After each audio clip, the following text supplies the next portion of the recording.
خواتین و حضرات، ہر محفل میں، ہر جلسے میں، بلکہ ہر جلسے کا لطف کرکرا کرنے کے لیے آخر میں ایک چیز ہوتی ہے جسے خطبہ صدارت کہتے ہیں۔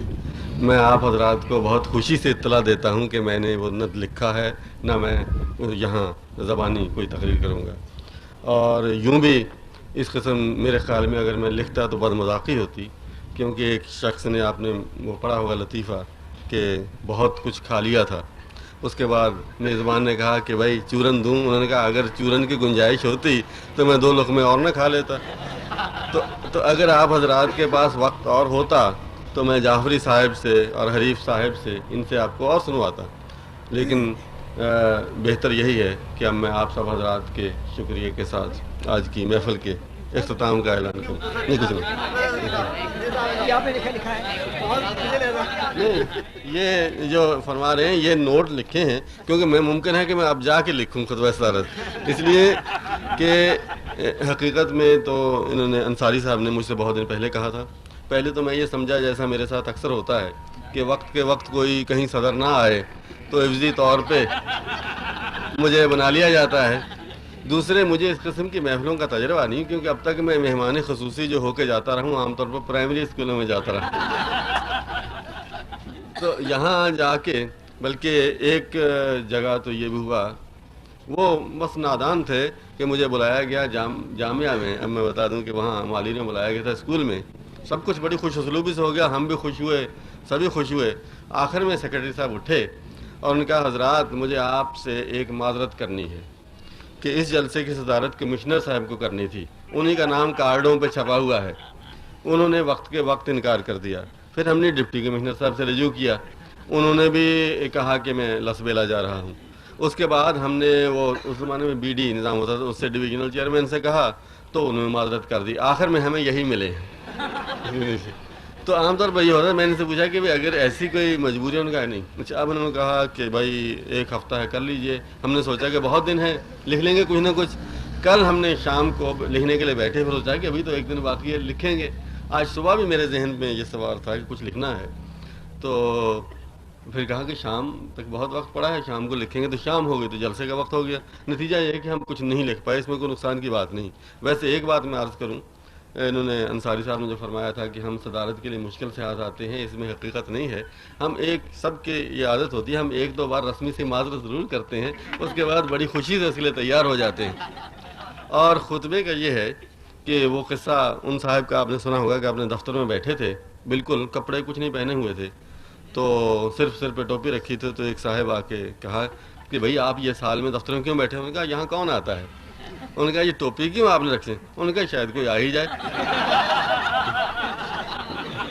تو حقیقت یہ ہے کہ ہمیں ایسے موقع کے لیے تیار ضرور رہنا پڑتا ہے، اور لیکن یہ ہے کہ کوئی نہ کوئی ہماری جیب میں کوئی نہ کوئی چیز ہوتی ہے، لیکن نظم نہیں، نثر کی آج کل ہم نے یہ کہ جہاں شاعروں کا مجمع ہوتا ہے وہاں ہم اپنے کو نثر نگار کہتے ہیں، جہاں نثر نگاروں کا ہوتا ہے وہاں نمایاں کرنے کے لیے شاعر ہوتا ہے، تو اس میں دونوں طرح عزت رہ جاتی ہے۔ پرہیز ہیں جس وقت کے موجود ہوں دونوں، جہاں دونوں طرح کے ہوں وہاں بڑی مشکل پیش آتی ہے۔ تو ایک چھوٹا سا مضمون ضرور سنا دوں اگر آپ میں تاب ہو، حالانکہ میں تو اب بھی یہی پریفر کروں گا کہ ہم ان شاعروں سے سنیں۔ تو وہ ٹوپی جو سر پہ ہم نے رکھ چھوڑی ہے کہ شاید کوئی آ ہی جائے، تو مجھے حضرات ایک زمانے میں ایک پرچے نے ہم سے فرمائش کی تھی کہ بھائی فیض صاحب پہ کچھ لکھیے۔ ہم نے کہا فیض صاحب سے ہمارے کچھ زیادہ مراسم نہیں ہیں، ہم ان کا ادب کرتے ہیں، کبھی دعا سلام ہو جاتی ہے۔ وہ بہت مصر ہوئے کہ آپ اس پہ ضرور لکھیے۔ تو اس وقت ہم نے ایک چیز لکھی تھی، فیض اور میں، تو اس کا میں ذرا سناتا ہوں کہ بڑے لوگوں کے دوستوں اور ہم جلیسوں میں 2 طرح کے لوگ ہوتے ہیں، ایک وہ جو اس دوستی اور ہم جلیسی کا اشتہار دے کر خود بھی ناموری حاصل کرنے کی کوشش کرتے ہیں، دوسرے وہ عجز و فروتنی کے پتلے جو شہرت سے بھاگتے ہیں، کم از کم اپنے ممدوح کی زندگی میں۔ ہاں، اس کے بعد رسالوں کے ایڈیٹروں کے پرزور اصرار پر انہیں اپنے تعلقات کو علم نشرہ کرنا پڑے تو دوسری بات ہے۔ ڈاکٹر لکیر الدین فقیر کو لیجئے، جیسے اور پروفیسر ہوتے ہیں ویسے ہی یہ تھے۔ لوگ فقط اتنا جانتے تھے کہ علامہ اقبال کے ہاں اٹھتے بیٹھتے تھے، سو یہ بھی خصوصیت کی کوئی بات نہیں۔ یہ انکشاف علامہ کے انتقال کے بعد ہوا کہ جب کوئی فلسفے کا دقیق مسئلہ ان کی سمجھ میں نہ آتا تھا تو انہی سے رجوع کرتے تھے۔ ڈاکٹر لکیر الدین فقیر نے ایک واقعہ لکھا ہے کہ ایک روز آدھی رات کو میں چونک کر اٹھا اور کھڑکی میں سے جھانکا تو کیا دیکھتا ہوں کہ علامہ صاحب کا خادم خاص علی بخش ہے۔ میں نے پوچھا خیریت؟ جواب ملا علامہ صاحب نے یاد فرمایا ہے۔ میں نے کہا اس وقت؟ بولا جی ہاں اس وقت، اور تاکید کی ہے کہ ڈاکٹر صاحب کو لے کر آنا۔ میں حاضر ہوا تو اپنے لحاف میں جگہ دی اور فرمایا آج ایک صاحب نے گفتگو میں راضی کا ذکر کیا، تم جانتے ہو میں تو شاعر آدمی ہوں، آخر کیا کیا پڑھوں؟ اس وقت یہ پوچھنے کو تکلیف دی ہے کہ یہ راضی کون صاحب تھے اور ان کا فلسفہ کیا تھا۔ میں دل ہی دل میں ہنسا کہ دیکھو اللہ والے لوگ کیسے ہوتے ہیں۔ بہرحال تعمیل ارشاد میں نے امام فخر الدین رازی اور ان کے مکتب فکر کا سیر حاصل احاطہ کیا اور اجازت چاہی۔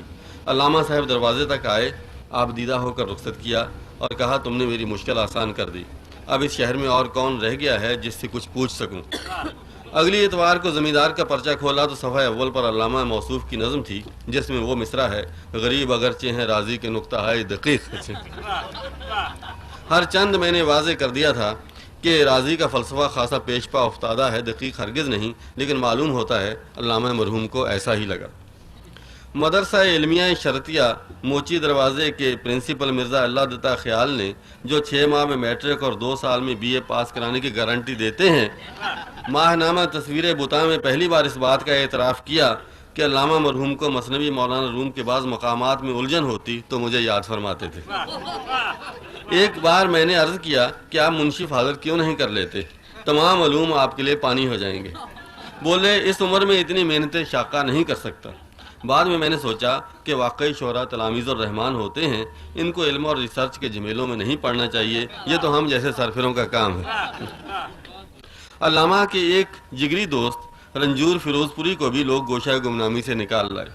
ایک بصیرت افروز مضمون میں آپ نے لکھا خاک سار نے اپنے لیے شاعری کو کبھی ذریعہ عزت نہیں جانا، بزرگ ہمیشہ سے نیچہ بندی کرتے آئے تھے، سو اس میں خدا نے برکت دی۔ جو ٹوٹا پھوٹا کام بسبیل ارتجال کہتا تھا علامہ صاحب کی نظر کر دیتا تھا۔ اب بھی دیکھتا ہوں کہ ارمغان حجاز وغیرہ کتابوں میں سینکڑوں ہی مصرے جو اس ہیچ مدان نے علامہ کے گوش گزار کیے تھے نگینوں کی طرح چمک رہے ہیں۔ حکیم اسرائیلی مصنف حب بقراتی نے نمائندہ صبح و شام کو انٹرویو دیا تو بتایا کہ ایک زمانے میں حکیم الامت کو بھی طب کا شوق ہوا، بندہ نسخہ لکھتا اور علامہ مرحوم پوڑیاں بناتے اور جوشاندے کوٹتے چاندتے تھے۔ اس دوران اگر فکر سخن میں مستغرق ہو جاتے تو کبھی کبھی ہاون دستے میں اپنا انگوٹھا پھوڑ بیٹھتے۔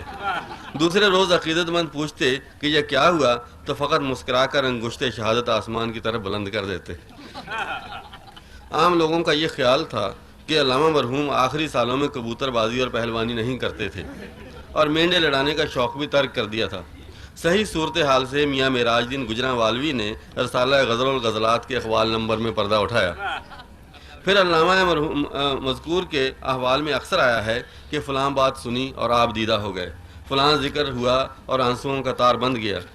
اس کا بھید بھی علامہ مرحوم کے ایک اور قریبی دوست ڈاکٹر عین الدین ماہر امراض چشم نے کھولا۔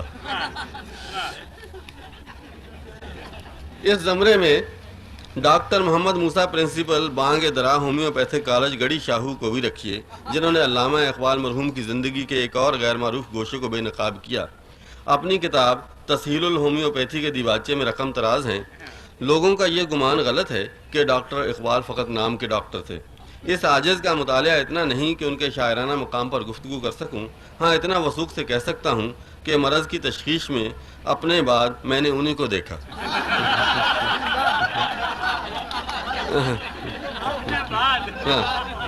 بعض اوقات دواؤں کے ضمن میں بھی ایسے قابل قدر مشورے دیتے تھے کہ یہ عاجز اپنے تباہر علمی کے باوجود حیران رہ جاتا۔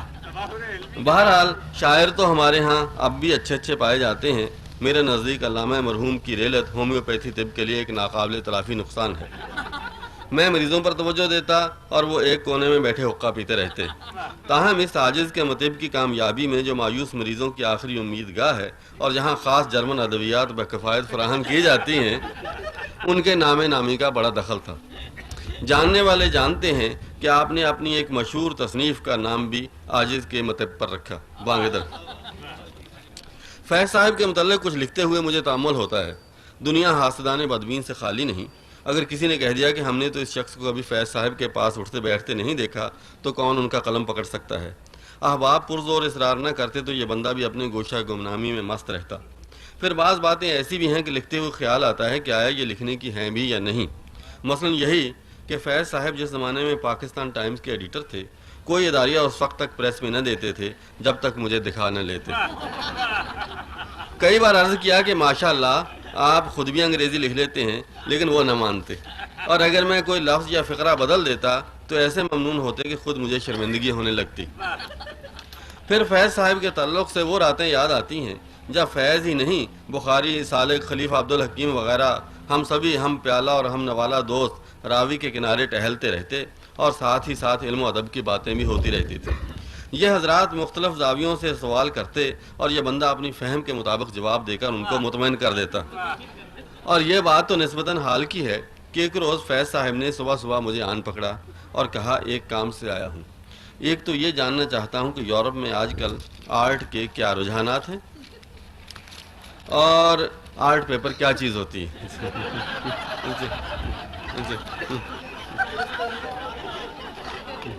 دوسرے، میں واٹر کلر اور آئل پینٹنگ کا فرق معلوم کرنا چاہتا ہوں۔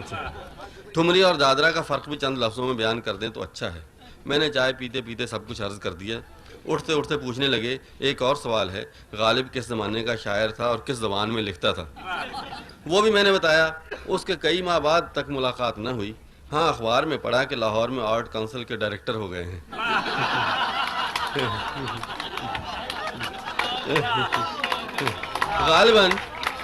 غالباً اس نوکری کے انٹرویو میں اس قسم کے سوال پوچھے جاتے ہوں گے۔ اکثر لوگوں کو تعجب ہوتا ہے کہ نقش فریادی کا رنگ کلام اور ہے اور فیض صاحب کے بعد کے مجموعوں دست صبا اور زندہ نامہ کا اور۔ اب چونکہ اس کا پس منظر راز نہیں رہا اور بعض حلقوں میں بات پھیل گئی ہے، لہٰذا اسے چھپانے کا کچھ فائدہ نہیں۔ فیض صاحب جب جیل گئے ہیں تو ویسے تو ان کو زیادہ تکلیف نہیں ہوتی تھی، لیکن کاغذ قلم ان کو نہیں دیتے تھے اور نہ شعر لکھنے کی اجازت تھی۔ مقصد اس کا یہ تھا کہ ان کی آتش نوائی پر قدغن رہے اور لوگ انہیں بھول بھال جائیں۔ لیکن وہ جو کہتے ہیں تدبیر کند بندہ تقدیر زند خندہ، فیض صاحب جیل سے باہر آئے تو سالم تانگا لے کر سیدھے میرے پاس تشریف لائے اور ادھر ادھر کی باتوں کے بعد کہنے لگے کہ اور تو سب کچھ ٹھیک ہے، لیکن سوچتا ہوں میرے ادبی مستقبل کا اب کیا ہوگا۔ میں نے مسکراتے ہوئے میز کی دراز میں سے کچھ مسودے نکالے اور کہا، یہ میری طرف سے نظر ہے۔ پڑھتے جاتے تھے اور حیران ہوتے جاتے تھے۔ فرمایا، بالکل یہی جذبات میرے دل میں آتے تھے، لیکن ان کو قلم بند نہیں کر سکتا تھا۔ آپ نے اس خوبصورتی سے نالے کو پابند نہ کیا ہے کہ مجھے اپنا ہی کلام معلوم ہوتا ہے۔ میں نے کہا، برادر عزیز، بنی آدم آزائے یک دیگرند، تم پر جیل میں جو کچھ گزرتی تھی وہ اسے میں یہاں بیٹھے بیٹھے محسوس کر لیتا تھا۔ مرنا من آنم کے بند آنم۔ بہرحال آپ اس کلام کو اپنا ہی سمجھو، بلکہ اس میں نے تخلص بھی تمہارا ہی باندھا ہے، اور ہاں، نام بھی تجویز کیے دیتا ہوں۔ آدھے کلام کو دست صبا کے نام سے شائع کرو اور آدھے کو زندہ نامہ کا نام دو۔ اس پر بھی ان کو تأمل رہا۔ بولے، یہ برا سا لگتا ہے کہ ایسا کلام جس پر ایک محب صادق نے اپنا خون جگر ٹپکایا ہو اپنے نام سے منسوب کر دوں۔ میں نے کہا، فیض میاں، دنیا میں چراغ سے چراغ جلتا آیا ہے، شیکسپیئر بھی تو کسی سے لکھوایا ہی کرتا تھا۔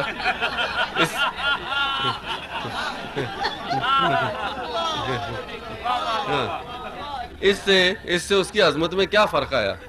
اس پر لاجواب ہو گئے اور رقت طاری ہو گئی۔ فیض صاحب میں ایک اور بات میں نے دیکھی، وہ بڑے ظرف کے آدمی ہیں۔ ایک طرف تو انہوں نے کسی پر کبھی یہ راز افشا نہ کیا کہ یہ مجموعہ ان کا نتیجہ فکر نہیں۔ دوسری طرف جب لینن انعام لے کر آئے تو تمغہ اور آدھے روبل میرے سامنے ڈھیر کر دیے کہ اس کے اصل حقدار آپ ہیں۔ اس طرح کے اور بھی بہت سے واقعات ہیں، بیان کرنے لگوں تو کتاب ہو جائے، لیکن جیسا کہ میں نے عرض کیا ہے، نمود و نمائش سے اس بندے کی طبیعت ہمیشہ نفور رہی ہے۔ اس مضمون کے بعد یہ ہوا کہ ہماری بہن نے جو میٹرک پاس کر چکی تھی اس کو سب سے پہلے پڑھا.